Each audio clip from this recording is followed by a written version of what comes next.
Please, Dad, promise me you won't vanish again. Not like Mom said. I found you, Leo. I promise you I am never letting go. Boston, midnight. 911 is dark. Nor'easter howls. A boy dials my lighthouse card. Please, Mom's cold.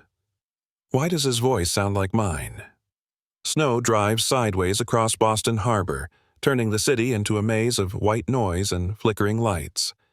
Inside a penthouse overlooking the frozen bay, Adrian Hale lowers his glass of scotch as his phone buzzes with alerts from HarborMind Response, the AI system he built to catch what 911 missed.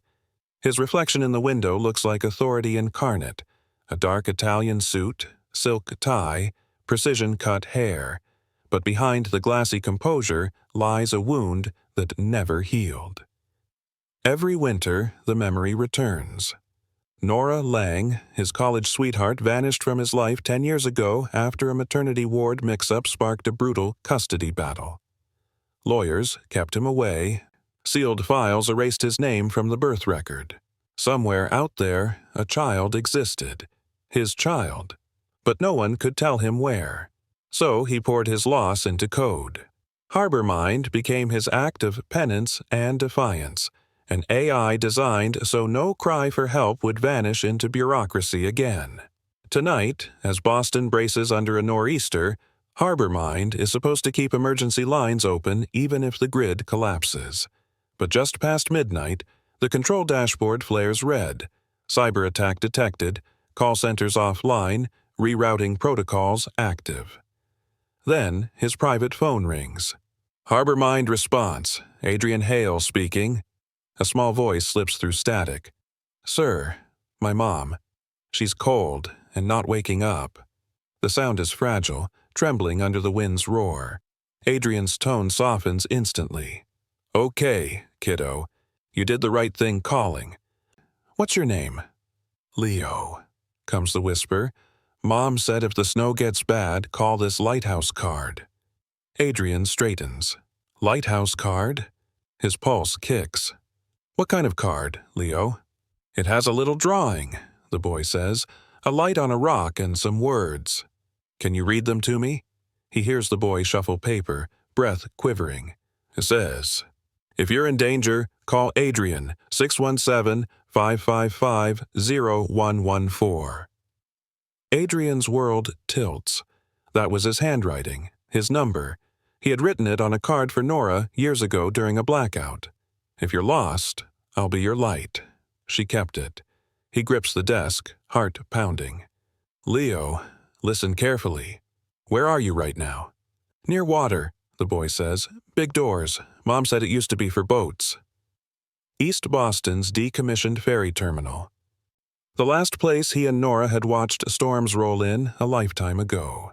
The call wavers, a hollow whistle bleeding through. Don't hang up, Leo.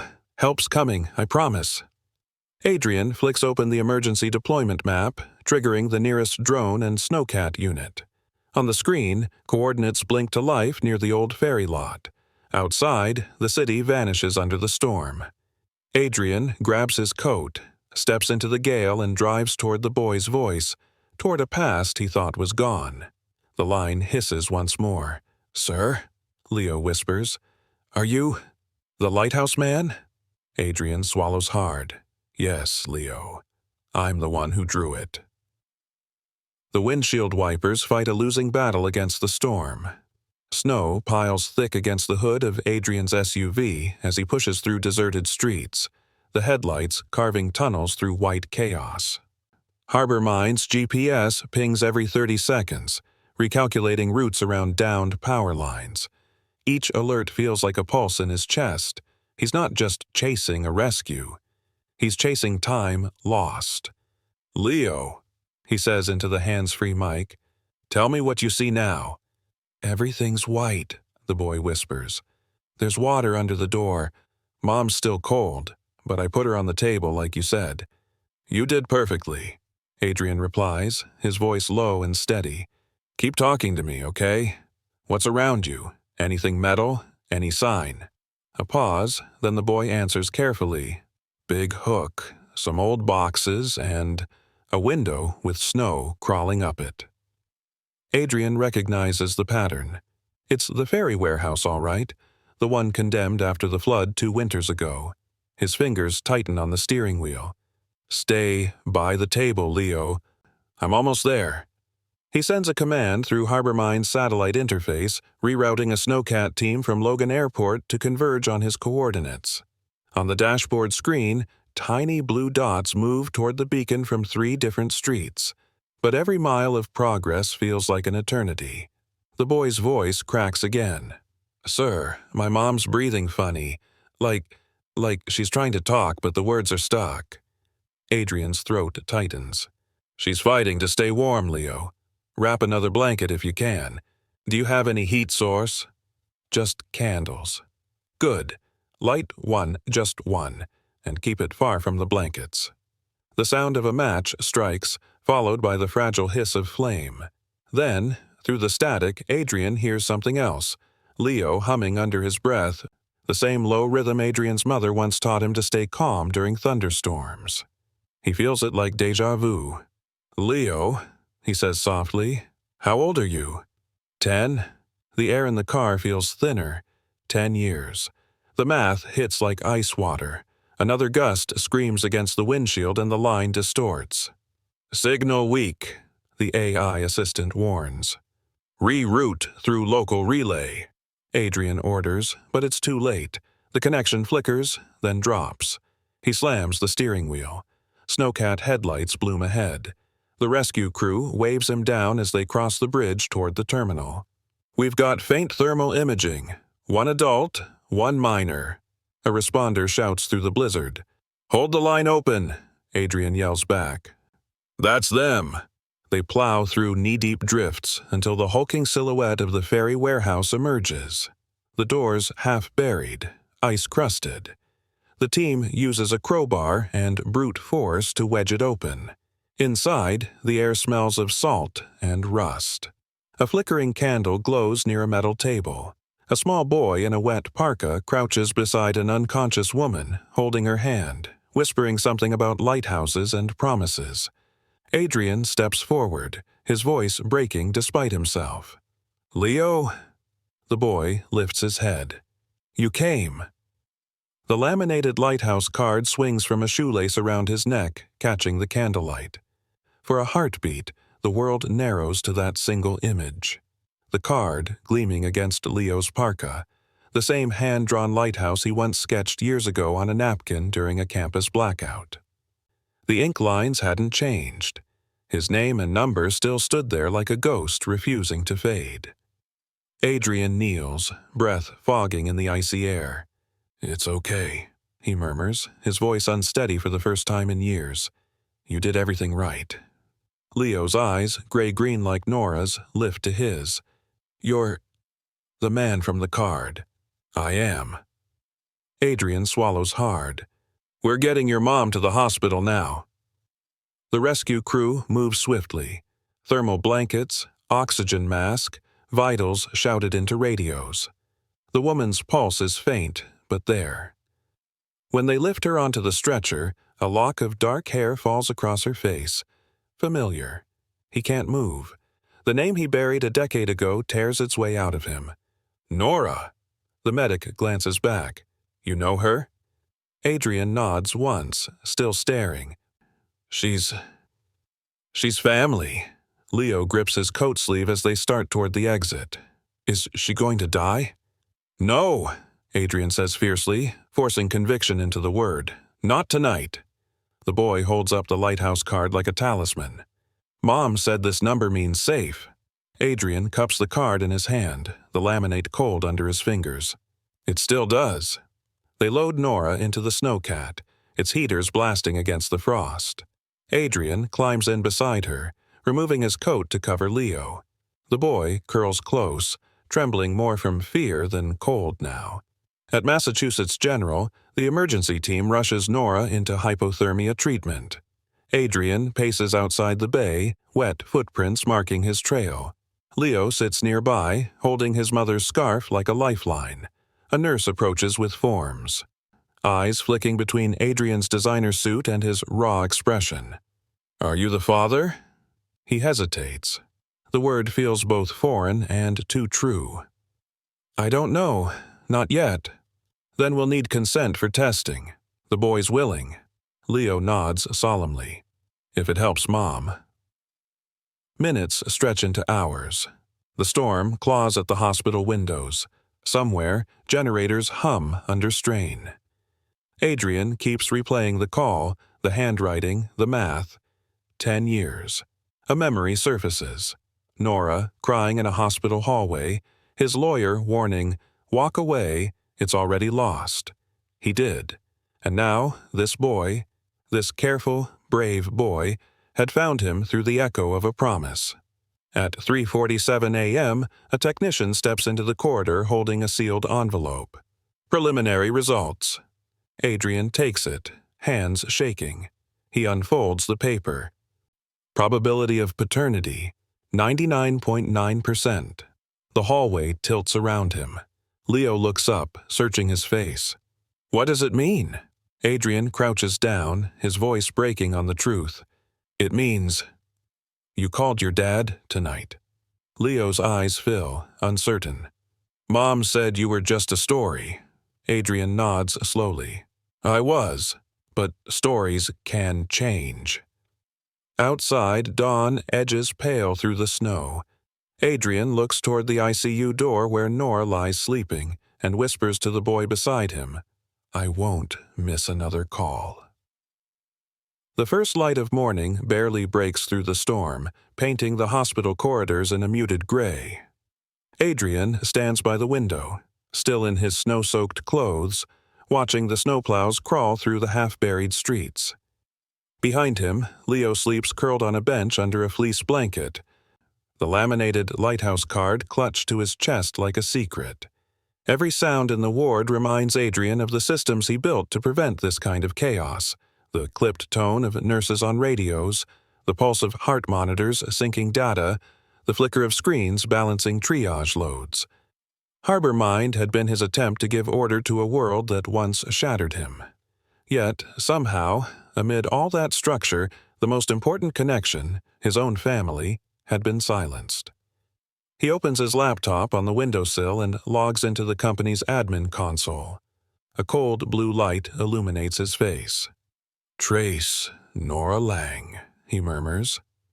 The command spreads through internal databases. He narrows by date and jurisdiction, family court, hospital discharge logs, HR registries. One by one, results surface, then a pattern. A boutique law firm that handled both Nora's postnatal records and represented one of Harbor Mind's founding investors. He clicks deeper. Internal memos appear.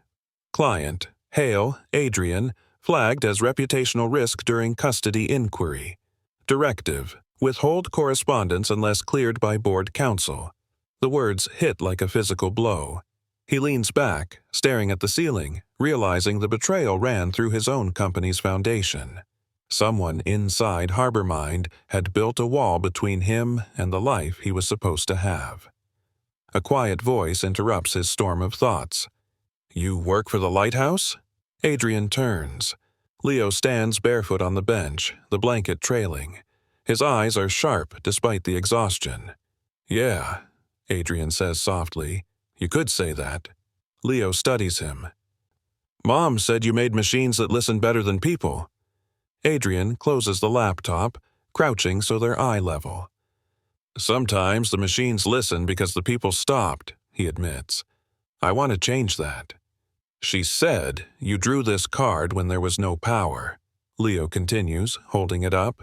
Said it meant you'd always find your way back. Adrian can't speak for a moment. She remembered. Leo nods, voice trembling. She told me the lighthouse is for people who get lost in storms. I thought it was just a story.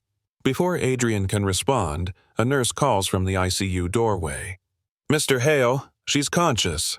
He moves quickly, heart hammering, and stops at the threshold.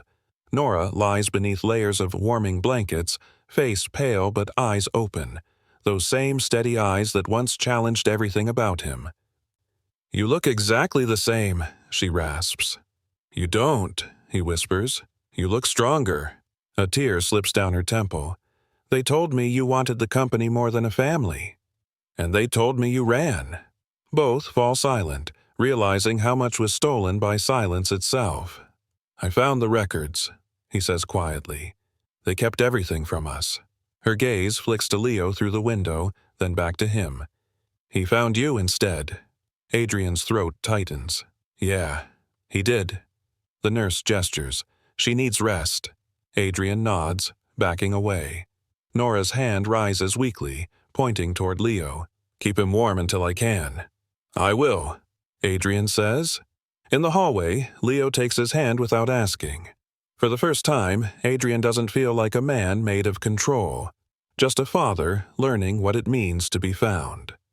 Snow still sweeps across Boston as the hospital settles into its morning rhythm. Adrian hasn't left the corridor outside Nora's room. The coffee in his hand has gone cold, forgotten. Across from him, Leo draws on a hospital clipboard with the blunt end of a pencil, tiny sketches of lighthouses, each one steadier than the last. Your mom's getting stronger, Adrian says quietly. Leo nods, focused on his drawing. She always does. Adrian watches him, every mannerism, every small concentration tick. The boy doesn't waste words. He observes before reacting, weighing everything, like an engineer. Like him. The sound of approaching shoes pulls his gaze up. A woman in a gray suit and a hospital ID badge walks over, her tone clipped but polite. Mr. Hale, I'm with the Patient Advocacy Office. We've confirmed her identity and medical consent, but before she can be discharged, we'll need to clarify custody and guardianship. Custody? Adrian repeats, the word heavy. Yes. Leo was registered under Nora's maiden name. Legally, you have no parental record on file. We've also received inquiries from Child Services since your involvement was public. Public. The word chills him more than the storm outside. Adrian steps aside, lowering his voice. How public? The advocate hesitates. Your company's system logged the emergency reroute. One of your internal staff flagged it as an unauthorized call transfer, then leaked it. There are reporters asking if the CEO of a harbor mine staged a rescue for publicity. Adrian exhales sharply, forcing control. My son's call saved a life. That's not a stunt. Nevertheless, she says, until the court validates custody, Leo will remain under hospital supervision. Leo looks up at that moment, hearing only fragments. His eyes widen. You mean I can't stay with him? The advocate softens. It's temporary, honey. Adrian crouches beside him, steady but firm. No one's taking you anywhere without your mom or me. You hear me? Leo nods, clutching the lighthouse card like a lifeline. When the woman leaves, Adrian returns to his laptop. His reflection flickers across the screen. Tired, older, determined. He opens Harbor Mine's secure portal and initiates a deep data audit. Every internal message, every reroute, every keyword tied to Lang or custody. He watches a river of encrypted text spill across the screen until one string stops him cold. Legal inquiry.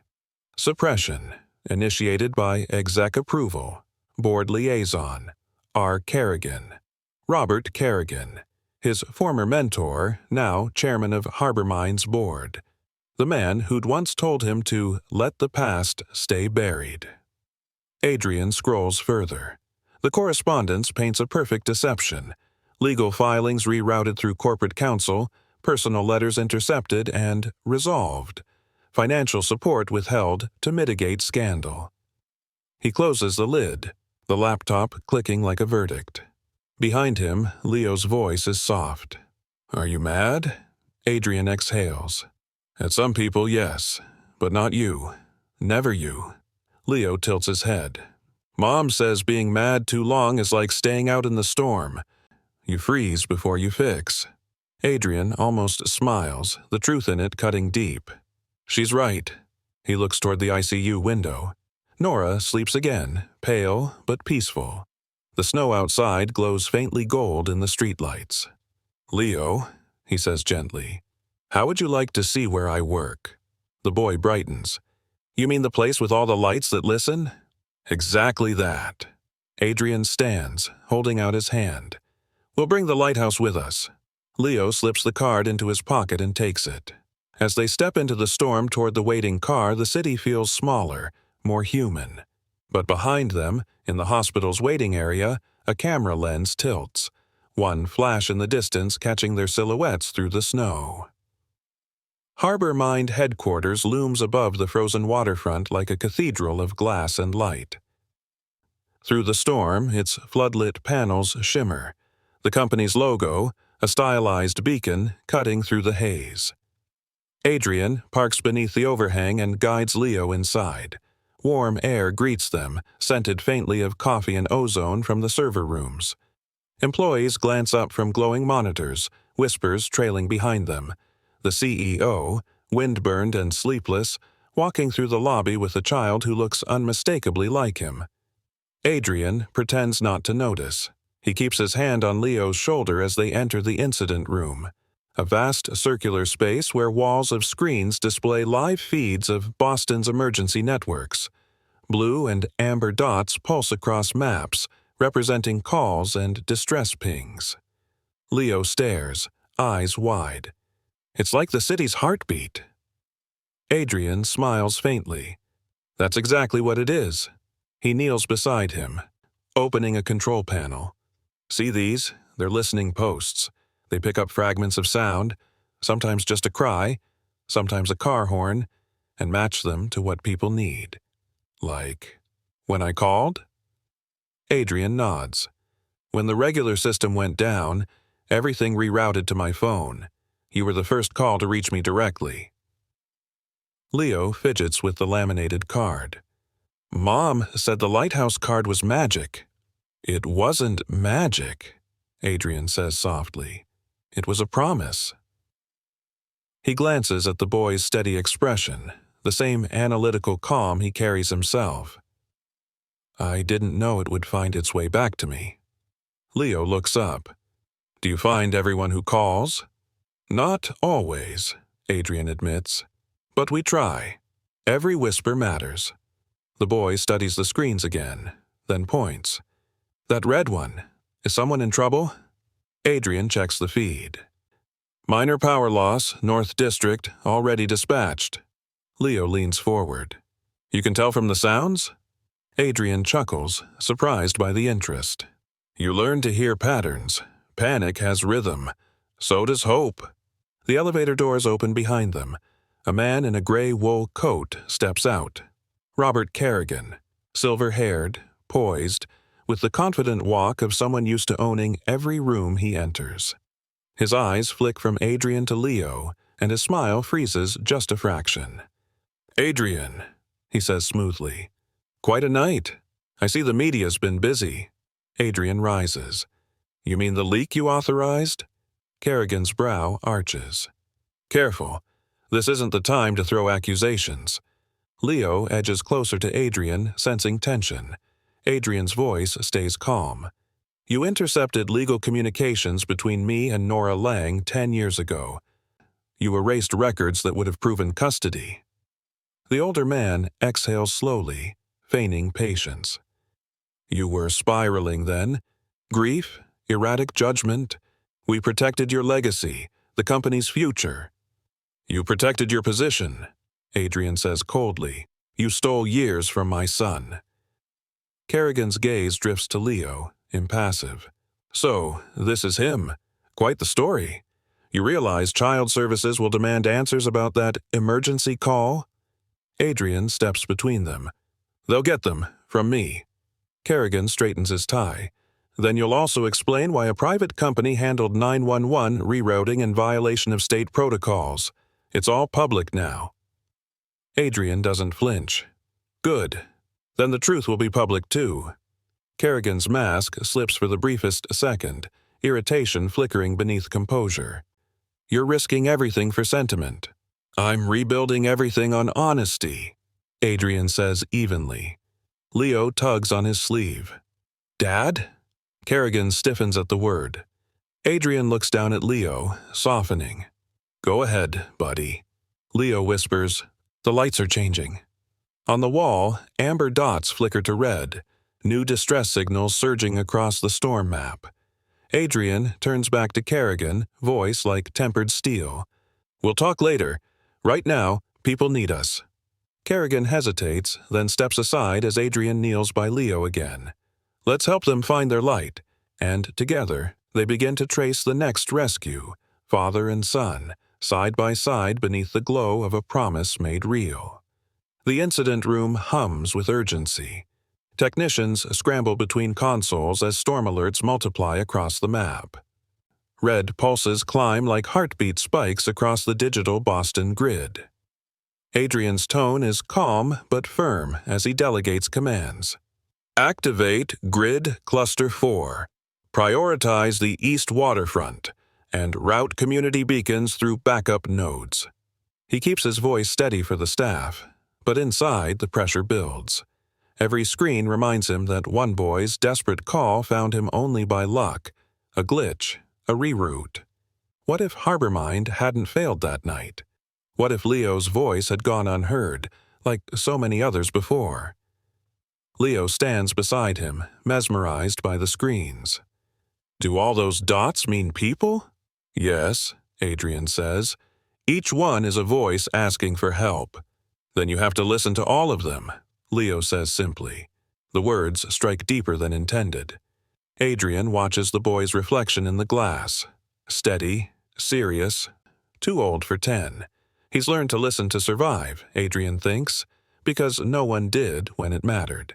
A technician calls out, Sir, the grid's stabilizing, but social media's flooded with questions about you and the 911 stunt. Reporters are outside. Adrian nods grimly. Seal the lobby. I'll handle the press myself later. Kerrigan reappears at the far end of the room, his voice coldly polite. You're inviting a federal investigation, Adrian. I warned you. Adrian turns. Let them investigate. They'll find truth, not scandal. Kerrigan steps closer, lowering his tone. You've become emotional. Harbormind is a business, not a confession booth.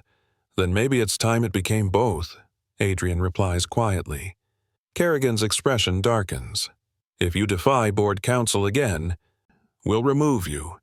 Adrian meets his gaze without blinking. Then remove me, but not before the city's safe. He pivots back to the console. Leo watches all this silently, gripping the lighthouse card in his pocket. The laminated surface catches the blue light from the monitors, reflecting tiny flares on the walls. Minutes later, the system steadies. The red dots thin to yellow. Rescue teams confirm contact in multiple neighborhoods.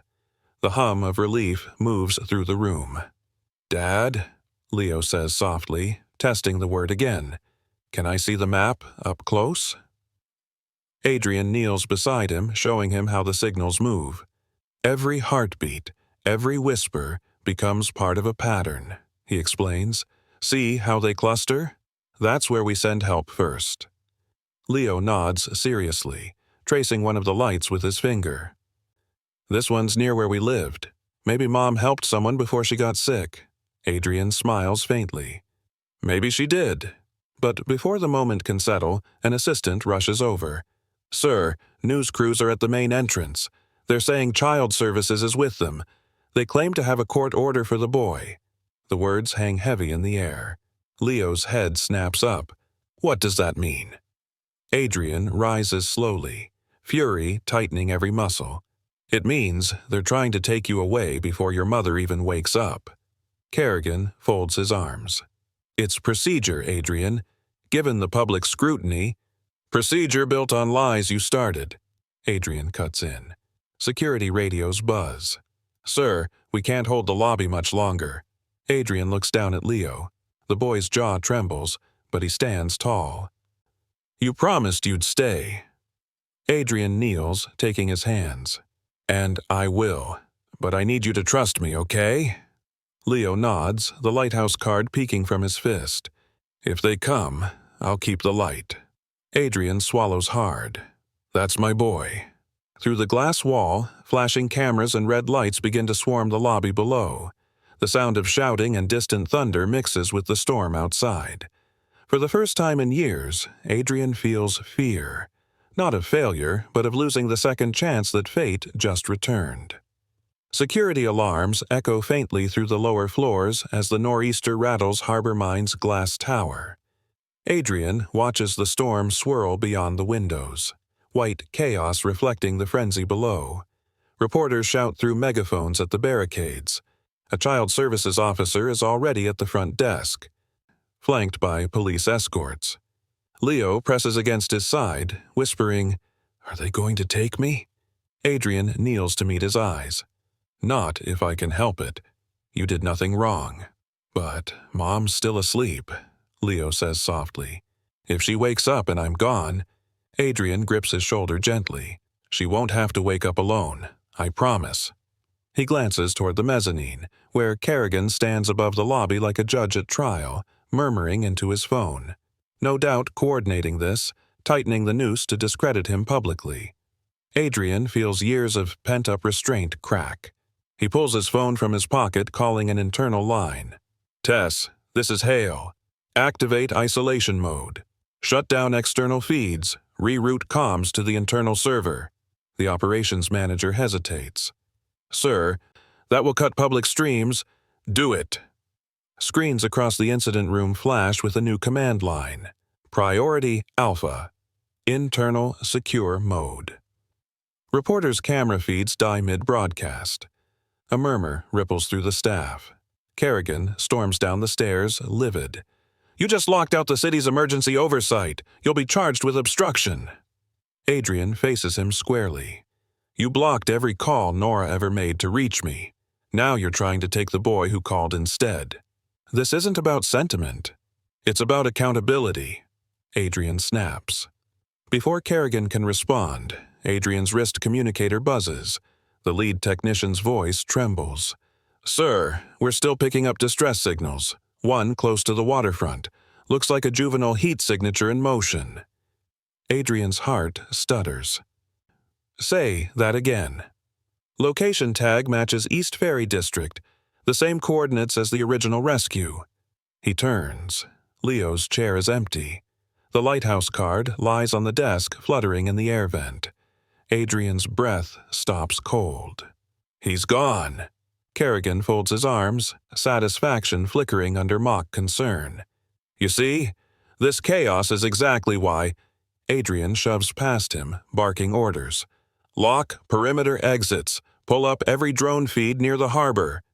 The control wall floods with live aerial views of snow-choked streets, blowing drifts, and broken streetlights. Then, a faint thermal blip moving toward the waterline.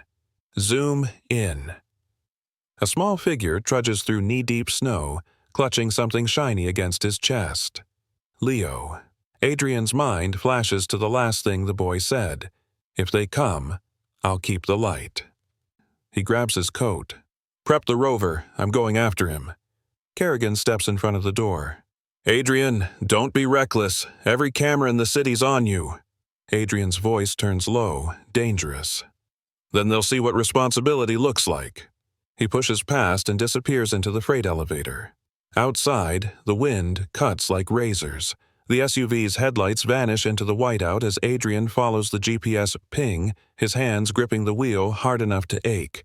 The radio crackles with static until a small voice breaks through, Leo's voice, faint, shaky.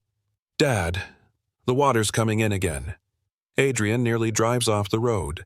"Leo, don't move. Stay where you are." "I tried to go back to the ferry," the boy gasps. "I wanted to show them where you saved Mom. But I can't see.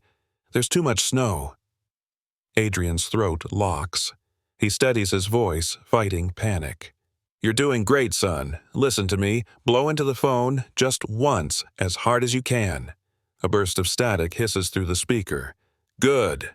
Again." Another burst. "Got it," the technician says over comms. "We have his thermal signature. Sending you coordinates now." Adrian floors the accelerator, headlights carving through white darkness. The storm roars around him, but through the noise, Leo's small, frightened breaths keep him anchored to the one truth he refuses to lose again. The snow roars like surf as Adrian's SUV skids down the harbor road, tires fighting to grip the ice. The wipers can barely keep up. He can see nothing but ghostly outlines of warehouses and the glint of frozen railings. The coordinates pulse on his dashboard, less than 400 yards ahead, near the same abandoned ferry terminal where it all began. "Leo!" He calls into the mic, voice shaking despite the heater blasting. "Keep talking to me. Tell me what you see." Wind swallows most of the response, but then, faintly, "The light's gone out." Adrian's chest tightens. "That's okay, son. You're going to see new light soon. Just hold on." He rounds the corner. The Snowcat headlights behind him flare in his mirrors. Rescue crews following, trying to keep pace. The vehicle jerks to a halt. He jumps out, wind slicing his face. The air burns with salt and frost. Through the blizzard, a small figure stumbles at the pier's edge, half buried in drifts.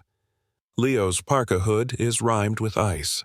He's trying to shield the laminated card from the wind, holding it against his chest like it still carries warmth. Adrian runs. "Leo!" The boy turns, dazed. "Dad?" Adrian drops to his knees in the snow, pulling him close, wrapping his own coat around him.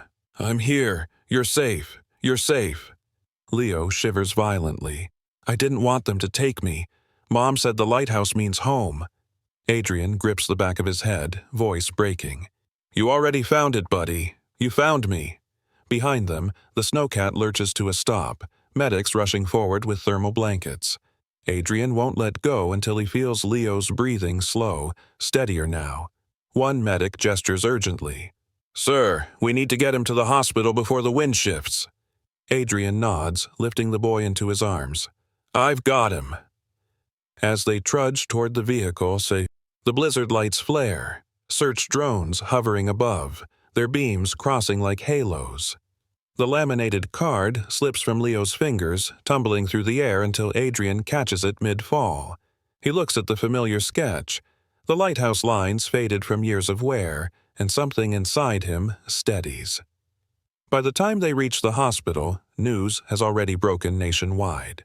Tech CEO rescues child amid 911 blackout. Identity confirmed as lost son.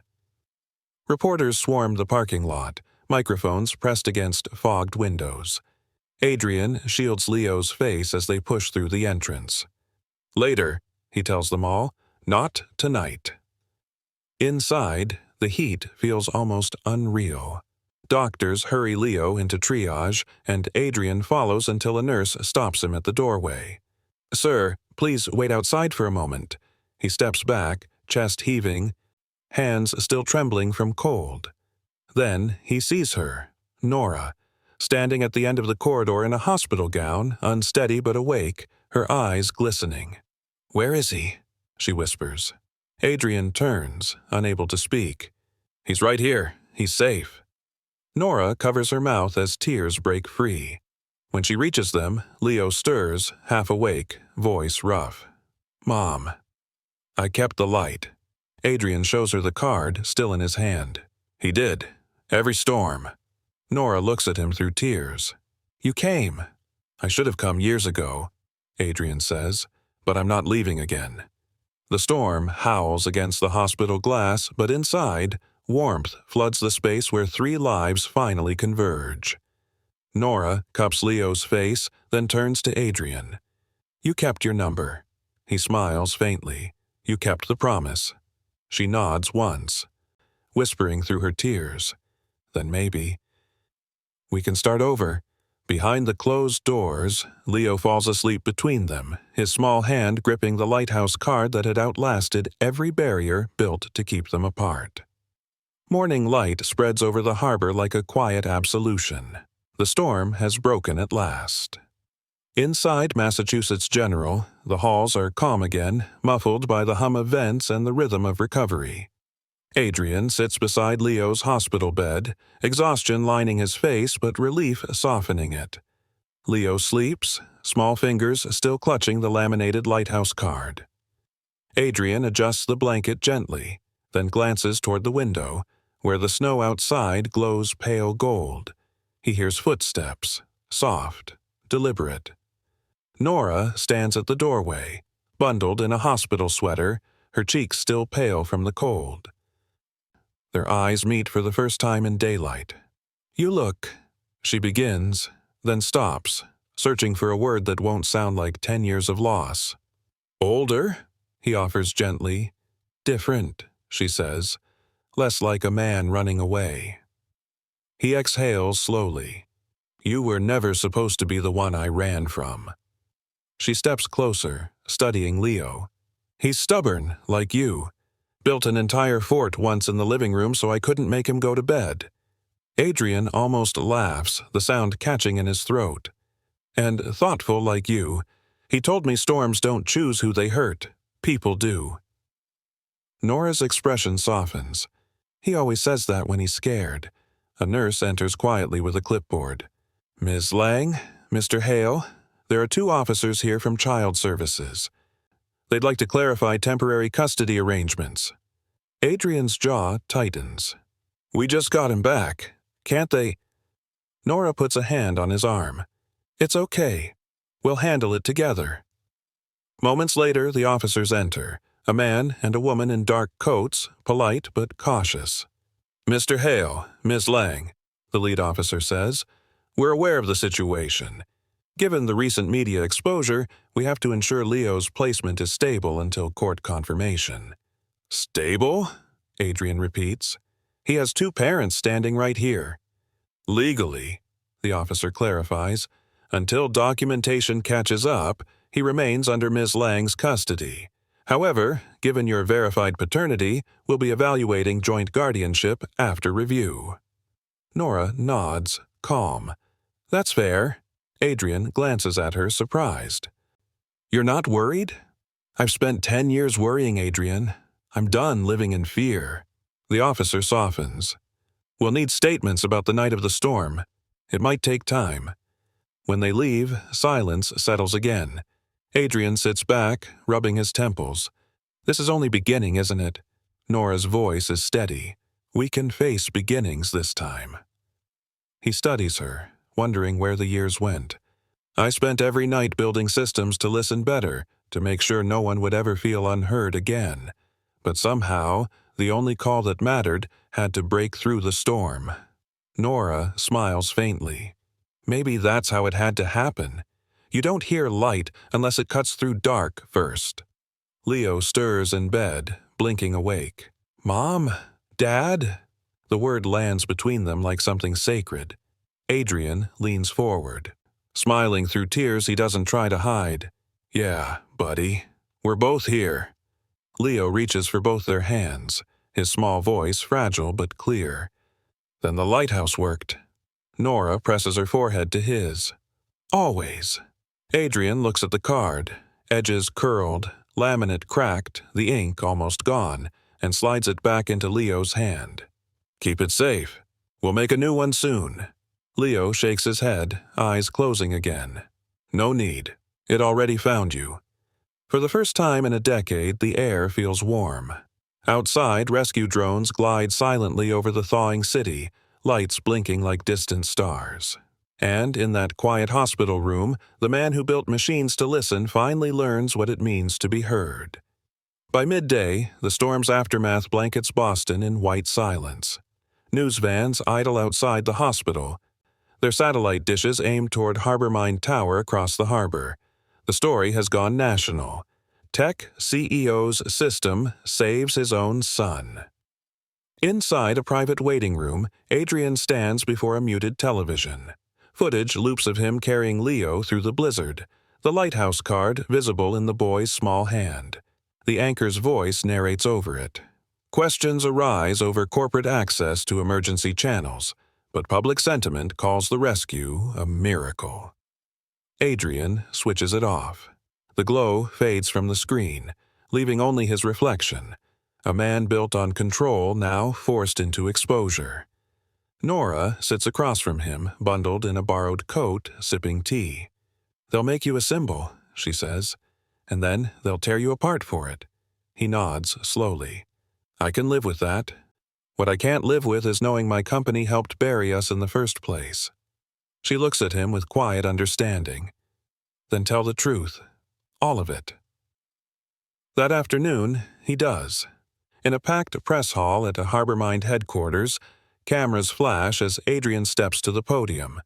His voice carries the weight of sleepless nights and years of regret. "Last night," he begins, "an emergency call reached me that should never have needed luck. It revealed failures not just in our systems, but in me." The audience murmurs. "I built Harbormind to make sure every cry for help was heard," he continues. "But somewhere along the way, people in power, including those I trusted, decided which voices mattered. A decade ago, one of those silenced voices belonged to the woman I loved, and the son I didn't know existed." Reporters shift forward. Kerrigan, seated near the front, stiffens visibly. Adrian meets his gaze. "I take full responsibility. Harbormind's leadership will face review. Effective immediately, I've requested an independent audit of every emergency reroute, every filtered case file. The same transparency we owe the city, I owe my family." Flashes erupt. The moderator tries to move on, but Adrian isn't done. "And to the people asking if this was staged, I don't stage rescues. I respond to them. My son called into the void, and the system found him. That's what we'll build from now on, a network where every voice, no matter how faint, finds the light." When he steps down, applause breaks through the static hum of the crowd. Not all are convinced, some faces remain skeptical, but enough are listening. That night, back at the hospital, Nora watches the replay from her bed. "You finally told them," she says softly. He stands at the window, looking out at the city's glittering shoreline. It was time. Leo sits cross-legged at her bedside, tinkering with the laminated card. He has redrawn the lighthouse in thicker lines, coloring the beam with a yellow crayon from the nurse's cart. "Look," he says proudly, "now it shines stronger." Nora brushes his hair back. "That's because it's not just a light anymore. It's a story." Adrian kneels beside them. "One we're still writing." Leo grins. "Then we can make a lot of copies, for other people who get lost." "That's exactly what we'll do," Adrian says, voice soft but certain. Outside, floodlights illuminate the thawing harbor. Rescue crews dismantle the last of the emergency shelters, leaving one portable beacon standing near the old ferry terminal, its light sweeping across the water like a promise reborn. In the reflection of the hospital window, 3 silhouettes stand close together, a family found not by fate, but by a signal that refused to die. Winter dusk settles early, turning Boston's skyline into a scatter of soft gold and frost blue. A week has passed since the storm. The city hums again, but the air feels changed, gentler somehow, as if the chaos had taught people to listen. At Harbormind headquarters, the glass tower no longer glows corporate white. Its rooftop sign now bears a new addition beneath the beacon logo, the Lighthouse Line, open to all. Inside, Adrian stands before a team of engineers, journalists, and state officials. Leo sits in the front row, swinging his legs nervously but beaming with pride. Nora, recovered and strong, stands beside him. Adrian takes the podium. "We're relaunching Harbormind with full public oversight," he begins. "The Lighthouse Line will be a transparent emergency network. Open data, multilingual access, no private filters.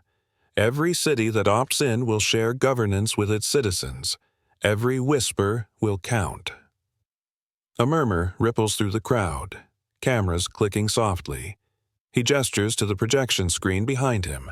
Maps of interconnected dots bloom across the eastern seaboard. "Our first pilot saved one boy and one mother, but it can save thousands more. The system that found my family will now belong to yours." Applause spreads slowly, building into something genuine. Afterward, reporters swarm him with questions, but he cuts through the noise with calm precision. "No, this isn't about a rebrand. It's restitution. What happened to my family exposed the cost of silence. We're ensuring that silence doesn't happen again." Later, as the press disperses, Nora joins him at the edge of the atrium overlooking the harbor. Below, the snowmelt gleams in streetlights, the city breathing again. "You did it," she says softly. "We did it," he corrects. "You and Leo gave it meaning." She smiles faintly. "He's been talking non-stop about joining your engineers when he's older. He even drew a blueprint for a listening robot that can follow wind patterns." Adrian laughs under his breath. "He's already thinking in signals." Nora tilts her head. "Like his dad." He studies her for a moment, the wind stirring her hair where the window's draft sneaks in. "I never stopped hoping you'd call," he admits. "I just stopped believing you could. And I never stopped keeping the card," she says quietly, "even when I thought it meant nothing." They fall silent, watching the lighthouse across the bay ignite for the night, its real beam sweeping slow, measured arcs across the dark water. That evening, Leo runs along the shoreline outside, bundled in a new Navy parka, carrying a small drone controller. "Dad, look!" he calls. The drone hovers near the pier, its light blinking in rhythm with the distant lighthouse. Adrian joins him, slipping an arm around his shoulders. "You keeping watch tonight?" Leo grins. Someone has to make sure no one's lost. From the hospital steps above, Nora watches them, the two figures framed against the harbor glow, one man once broken by silence, one boy once lost in snow, now bound by the light they both found. Later that night, Adrian uploads a final statement to the company site. The lighthouse line belongs to everyone who's ever reached into darkness hoping someone would answer. "We heard you." He closes the laptop and turns to see Leo asleep on the couch, the laminated card resting on his chest, its lighthouse beam redrawn brighter. Adrian lifts it gently and tucks it into his coat pocket, a relic and a reminder. The storm had ended, but its echo had built something lasting. Snow drifts lazily over Boston Harbor a month later, but the city no longer fears it. Beacon lights pulse along rooftops like steady heartbeats, guiding traffic and volunteers as the new lighthouse line completes its first real-world test. Inside Harbor Mine's Community Operations Center, rows of screens glow with translated calls, text-to-voice relays, and live data from rural outposts. Volunteers sit beside trained dispatchers, teachers, veterans, teenagers, anyone willing to help listen. Leo sits on a high stool wearing a kid-sized headset, focused and proud. "Caller 72 is a lady in a car, stuck under the overpass," he says into his mic. "She's cold, but still talking, sending her coordinates now." A technician nods approvingly. "Nice catch, Leo. That's fast routing." Adrian watches from the back of the room, arms folded, smiling. He's wearing the same tailored Navy suit. But there's something different about him now. Less distance in the posture, less armor behind the glasses. He's traded perfection for presence. Nora joins him, clipboard in hand, her badge reading Community Liaison, Harbor Mine Foundation. "He's been here since dawn," she murmurs. "Said he wanted to make sure nobody waits alone." Adrian glances at her, warmth behind his tired eyes. "He gets that from you." She smiles. "He gets the stubborn part from you." At the far end of the room, applause erupts as the woman Leo helped is safely located. The monitors show her car being pulled from snow by local responders. Leo beams, spinning his chair toward his parents. "She's okay." Adrian gives a small nod that says more than words. "That's one light found." Just then, a journalist from the Boston Globe approaches with a camera crew. "Mr. Hale, can we get a comment for the first official Lighthouse Line success story?" Adrian hesitates, glancing at Leo. "Ask him," he says. Leo's eyes widen. "Me? You were the first call the system ever saved," Adrian reminds him. "You're the voice people heard when they decided this mattered." The reporter kneels to Leo's level. "What would you tell kids who might be scared during the next storm?" Leo fidgets with the laminated card hanging from his neck, the same one, edges worn smooth. I'd tell them, someone's always listening. Even if they can't see you, they'll find you. The room quiets. The reporter smiles, visibly moved. That's perfect, Leo. After the crew leaves, Nora turns to Adrian. He's learning how to lead without trying. Adrian nods. That's the best kind of leader. Later, as the operations room empties, Adrian stands by the window. Snow falls over the harbor, glittering under the floodlights. Leo runs ahead to the glass, pressing his hand against the cold surface. Dad, he says softly, do you think Mom's lighthouse card could help other cities too? It already is, Adrian answers. Your mom drew hope. We just built a system around it. Leo grins, holding the card up so the lamplight glints off the fading ink. Then I guess it worked. Nora slips her arm through Adrian's. So did you. He turns to her, quiet but sure. Not me. Us. They stand together. 3 silhouettes framed by snow and glass. The family the storm once tried to erase now reflected in every glowing light across the city. Far out on the bay, the real lighthouse sweeps its beam once, twice, across the water. And for the first time in years, Adrian doesn't feel haunted by the signal, only guided by it. A year later, the harbor gleams under a soft winter sunrise. The city that once froze in silence now hums with quiet order.